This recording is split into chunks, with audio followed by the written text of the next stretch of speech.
Xavi a entraîné son dernier match avec le FC Barcelone et la chose qu'on peut dire c'est que lors de cette dernière conférence de presse, il a lâché son sac. Salut à tous les gars, c'est Azial. Aujourd'hui, on se retrouve pour une nouvelle vidéo actu sur le FC Barcelone où on va se concentrer sur ce fameux changement de coach et surtout sur la dernière conférence de presse de Xavi qui s'est clairement attaqué au FC Barcelone et en même temps qui a envoyé un petit message pour prévenir Hansi Flick pour lui dire que le Barça ça allait pas être, on va dire, un long fleuve tranquille et qu'il fallait qu'il se prépare, qu'il soit prêt, qu'il ait les épaules solides pour le remplacer parce que ça va pas être quelque chose de simple. Donc finalement, il envoie aussi un petit pic à Hansi Flick, l'air de dire tu vas voir que me remplacer, si tu penses que me remplacer ça va être facile, tu vas bien te rendre compte que le travail que j'ai effectué au Barça, ça a été quelque chose de plutôt compliqué et que pas tous les entraîneurs peuvent réaliser. On va voir aussi d'autres actus autour du Barça, bien évidemment, avant que la vidéo commence, n'hésitez pas à la liker, à commenter, à partager et à vous abonner, ça fait toujours plaisir et ça aide pour le développement de la chaîne et on peut y aller dès maintenant. Qu'est-ce que notre ami Xavi nous a dit lors de cette dernière conférence de presse? Xavi prévient Hansi Flick sur les galères qui l'attendent à Barcelone, qu'il sache que la situation est difficile avec une situation financière défavorable, il va souffrir, c'est un poste très compliqué, moi on m'a scruté à la loupe et on a créé des attentes qui ont joué contre moi parce que j'avais fait partie d'un des meilleurs Barça de l'histoire. Il a clairement lâché son sac, il l'a mis Xavi, mais en même temps, est-ce que finalement ces dires et cette déclaration, bon déjà le truc qui me fait rire c'est que il en a remis une couche parce que je tiens à rappeler, tu vois, si certains ont complètement vesqui cette information on va dire, si certains n'ont pas le contexte, la raison pour laquelle Xavi a finalement été licencié de son poste du FC Barcelone à la fin de cette saison. Je rappelle que de base, il devait partir. Au final, Laporta, le président du Barça, a tout fait pour qu'il reste.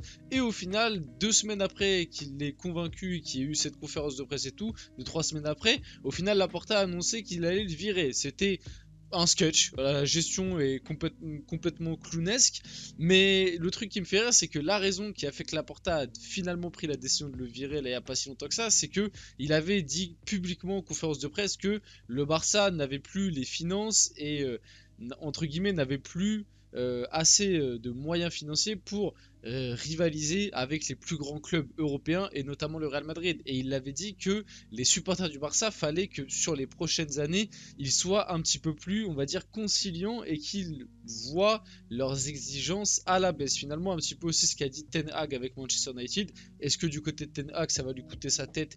On verra, mais Ten Hag a eu à peu près le même discours du côté d'United, l'air de dire les gars, United sur les 10 dernières années on a gagné 2 titres, enfin 2-3 titres, non en vrai j'abuse un peu plus mais vous avez capté l'idée, parce que je sais plus quel déclat il a eu exactement, mais en gros il a dit oui sur les dernières années United on n'a pas gagné beaucoup de titres, les gars gagnez une FA Cup, vous devriez être très contents et pas exiger que en gros on aille en demi-finale de Ligue des Champions tous les week-ends, tu vois, enfin tous les ans, faut reconstruire un truc. Et bah là Xavi avait fait à peu près la même déclat.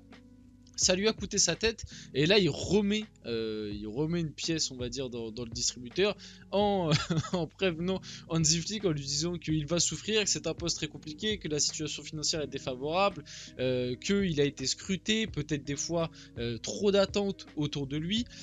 Moi malgré tout, comme je vous l'avais dit dans la dernière vidéo où on a parlé de ce sujet là, je pense, enfin moi avant l'annonce de entre guillemets Xavi reste, j'étais pour son départ. Au final quand ils ont annoncé qu'il allait rester une année de plus, je me suis dit bon allez, on va dire que il y a eu du mieux en deuxième partie de saison, même si le jeu est pas flamboyant, mais après l'effectif du Barça, il y a quand même des défauts dans pas mal de postes, il y a quand même pas mal d'individualités qui ont aussi fauté, tu as eu des blessures, bon après ça aussi il faut se poser la question du côté du staff de Xavi ou de ses entraînements pour qu'il y ait eu autant de blessures cette année, mais il y a aussi une partie qui faut accabler pour les joueurs, tu vois, quand il y a des joueurs qui sont un peu fragiles physiquement du côté du Barça, hein, tu vois, je pense par exemple à un Pedri.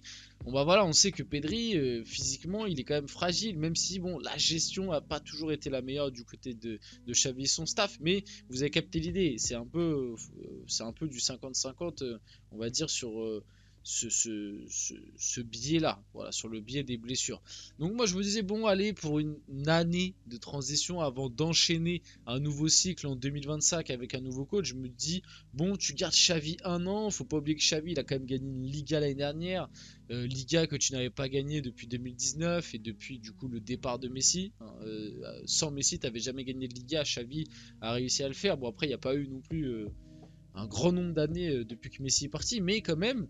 Et puis au final, Xavi a dit en conférence de presse, on n'a pas d'argent. Laporta a décidé de le virer un petit peu dans la précipitation. La gestion est un peu clownesque, on s'en rappelle, on l'a dit. Mais voilà. Mais moi, globalement, je trouve quand même que Xavi, il dit les termes dans cette dernière conférence de presse. Et on va voir le boulot que va faire Hansi Flick. Xavi est aussi revenu sur la décision du club de se séparer de lui. Ce sont des décisions du club que nous avons respectées, mais nous pensions que ce n'était pas fini. Sentiment contradictoire, nous n'avons pas gagné le titre, mais nous étions sur la bonne voie. Il parle de cette saison du coup, et du coup potentiellement pour continuer sur la saison prochaine. J'ai le sentiment que tout ce que j'ai fait a provoqué un séisme. Ils m'ont pris pour cible. En général, je n'ai pas pu travailler sereinement. Nous voulions travailler, c'est la vie d'un entraîneur, c'est dommage. Il remet quand même pas mal la faute sur le board et la gestion du côté du Barça. Maintenant que j'ai dit quand même que Xavi avait gagné une Liga, etc., faut pas non plus trop se foutre de nous. Comme je vous l'ai dit au tout début, j'étais pour démarrer un nouveau cycle du côté du Barça. Et voilà, Xavi, il y a des trucs à mettre à son crédit, mais il y a aussi des trucs qui le discréditent, tu vois, entre guillemets. Il y a des trucs qu'il a fait du côté du Barça, rien que on peut parler du jeu, quoi. Le jeu sous Xavi, ça a quand même très souvent été soit tu rompiches, soit c'est dégueulasse, tu vois. Donc rien que par rapport à ça, et même en vrai, l'effectif du Barça de cette saison était pas non plus écœurant. Moi je pensais, d'ailleurs j'ai pas fait de vidéo prédiction, mais moi je voyais vraiment au début de l'année le Barça remporter cette Liga, parce que en face t'avais un Real Madrid qui avait perdu Benzema sans le remplacer, enfin remplacé par José Lu, mais voilà. Et en plus de ça t'avais blessure de Courtois, blessure du Militao, la blessure d'Alba qui est arrivée pas longtemps après, et t'avais quelques absents au début de saison, notamment Vinicius aussi qui était blessé, mais c'était une blessure de moins longue durée. Et au final le Barça n'a même pas challengé ce Real Madrid, alors que pour moi en termes d'effectifs, et quand tu prends l'effectif avec blessure je parle, en termes d'effectifs le Barça avait peut-être un coup à jouer sur ce Real Madrid là. Au final ça a été une claire domination du Real, et même Gérone a plus inquiété le Real Madrid, on va dire, sur la globalité de la saison. Et pourtant Gérone finit 3ème derrière le Barça, mais sur la globalité de la saison Gérone a peut-être été plus le contender du Real Madrid que le Barça, ce qui n'est pas normal. Donc aussi tu peux lui reprocher ces trucs là. Maintenant c'est fini, on va voir ce que va donner Hansi Flick. Hansi Flick arrive demain à Barcelone, il signera son contrat mercredi.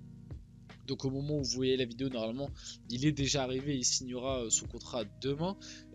Contrat de 2 ans, on le rappelle, normalement, si les infos si les infos que j'ai vues sont les bonnes, c'est 1 an plus 1 année en option. Donc par rapport à ça, je trouve que c'est plutôt intéressant. Le Barça, comme ça, s'encombre pas avec un coach sur la durée. Et moi, j'ai des doutes, honnêtement, sur Hansi Flick, même s'il a... Bon, de toute façon, j'en ai déjà parlé dans une vidéo précédente, même s'il a le sextuplé avec le Bayern, entraîneur de la Mannschaft, etc., faut pas oublier que après cette saison magnifique avec le Bayern, où il prend tous les trophées et la Ligue des Champions, la saison 2 avec le Bayern, elle est quand même bien moins bonne, il y a bien plus de trucs à reprocher, et son passage avec la sélection allemande, alors ok, l'Allemagne, il y a un petit creux générationnel, etc., mais son passage du côté de la sélection est pas bon du tout. Donc maintenant on va voir dans un nouveau contexte, nouveau club, nouveau pays aussi, il parle pas la langue, donc ça va peut-être être un peu compliqué sur les débuts, mais j'ai des doutes parce que je ne pense pas, à l'heure actuelle en tout cas, que le Barça a l'effectif pour matcher avec ce que demandera Hansi Flick, et je ne suis pas sûr que la philosophie de jeu et la mentalité d'Hansi Flick correspondent à ce que voit, on va dire, j'aime pas ce mot ADN Barça, parce que finalement l'ADN Barça ça fait un moment qu'on la voit plus, quoi, depuis Luis Enrique, tu vois, on va dire, globalement on voit plus cet ADN Barça, et Luis Enrique ça remonte à 2016-2017.